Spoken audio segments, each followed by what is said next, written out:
Aku sedih nih kena corona.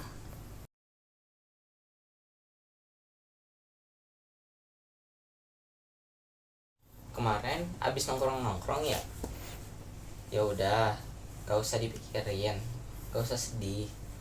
Nanti kalau dipikirin terus malah makin sakit. Ntar kalau sakit malah tambah-tambah sakitnya. Sekarang lebih baik kamu istirahat aja ya. Udah, nggak usah dipikirin. Oh gitu. Maaf, tapi aku nggak ngerti rasanya dalam posisi itu. Aku mencoba memahami apa yang kamu rasakan. Tapi aku senang banget kamu mau cerita. Makasih ya. Orang yang pertama, dia ini pura-pura paham, pura-pura ngerti, pura-pura bisa merasakan apa yang orang lain rasakan, langsung lompat ke kesimpulan, bahkan dia juga menghakimi tuh di awal, dan juga langsung ngasih nasihat, padahal dia baru mendengar satu kalimat dari orang yang bercerita. Sedangkan orang yang kedua, dia mencoba memahami dan tetap jujur gitu ketika dia tidak mengerti apa yang dirasakan oleh orang yang bercerita. Dia berterima kasih dan juga mencoba berempati sehingga bisa menggali cerita dari orang yang bercerita dengan lebih dalam, sehingga kalau bercerita kan dia akan semakin paham dengan apa yang dirasakan oleh orang lain.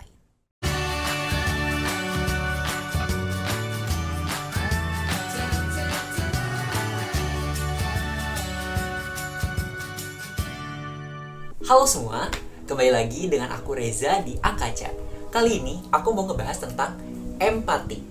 Tapi sebelum itu, jangan lupa tonton sampai habis, like, comment, share, dan subscribe, dan juga nyalakan belnya sebagai bukti dukungan nyata kalian ke Akaca. Melakukan itu semua gratis, tapi kalian sangat memberikan dampak positif pada kita supaya kita bisa terus membuat konten-konten yang bermanfaat.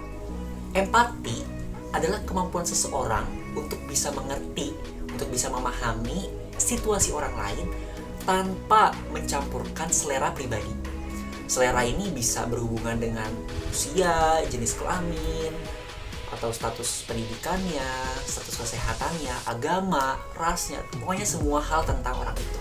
Contohnya nih ya, misalkan terkait jenis kelamin. Misalkan ada orang yang cerita dia gak suka bola gitu, padahal laki-laki. Nah, berarti dia mencampurkan selera dia yang laki-laki itu harus suka bola dengan cerita orang tersebut gitu. Makanya dia jadi mencampurkan seleranya dia dengan cerita orang lain.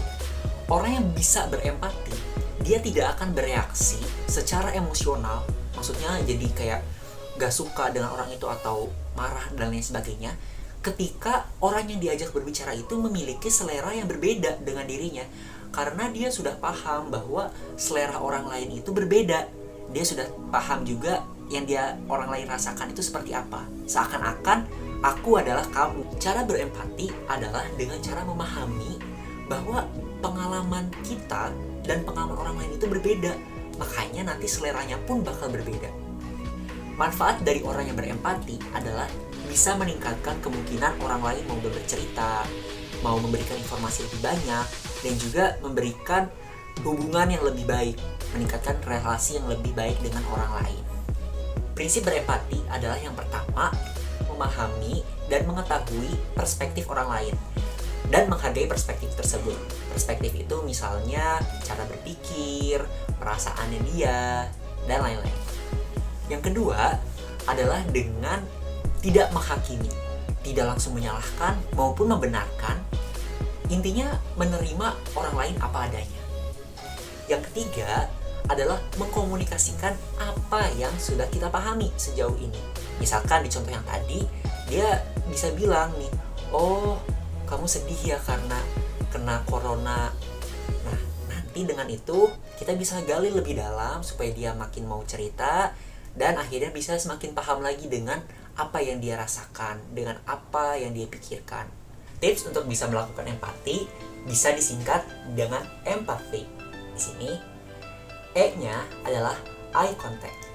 Selama orang bercerita, kita bisa menatap matanya yang menandakan bahwa kita ingin tahu lebih dalam lagi dengan cerita orang lain. Memang agak susah ya kalau misalkan ceritanya lewat telepon aja. M, adalah muscles of facial expressions. Jadi kita menunjukkan wajah ekspresi kita itu sesuai dengan yang lagi diceritakan. Kalau misalkan dia sedang bercerita sedih, maka ya kita menunjukkan raut muka yang juga sedih, bukan malah ketawa-ketawa. Selanjutnya P adalah posture. Jadi kita bisa mencondongkan posisi badan kita, postur tubuh kita lebih condong ke arah orang yang berbicara, yang menandakan kita ingin mendengar lebih dekat lagi juga. Selanjutnya A adalah affect, yang artinya emosi yang kita berikan sesuai dengan emosi yang sedang dirasakan oleh orang lain. T adalah tone of voice. Jadi suara kita ini sesuai dengan apa yang harusnya kita keluarkan. Misalkan orang lagi sedih, maka suara yang kita berikan juga harus lembut, menenangkan, dan membuat nyaman kepada orang lain. Yang selanjutnya adalah H, yaitu hear the whole conversation. Artinya kita benar-benar mendengarkan seluruh pembicaraan atau seluruh cerita yang dibicarakan, yang dikemukakan oleh orang yang kita ajak bicara. Yang terakhir adalah Y, yaitu your response. Jadi setelah kita mendengar semuanya, setelah mengetahui ceritanya dengan lengkap, baru kita bisa memberikan respons yang tepat. Apakah memang dia membutuhkan nasihat, apakah dia membutuhkan jalan keluar, atau memang dia hanya membutuhkan untuk didengar.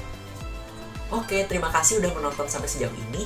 Tapi ngomong-ngomong, kalian tahu nggak sih kalau simpati dan empati itu berbeda? Kira-kira perlu kita bahas nggak ya? Yuk tulis di kolom komentar di bawah. Kira-kira perlu dibahas atau enggak nih tentang simpati versus empati. Nah, itu dia sedikit tentang empati.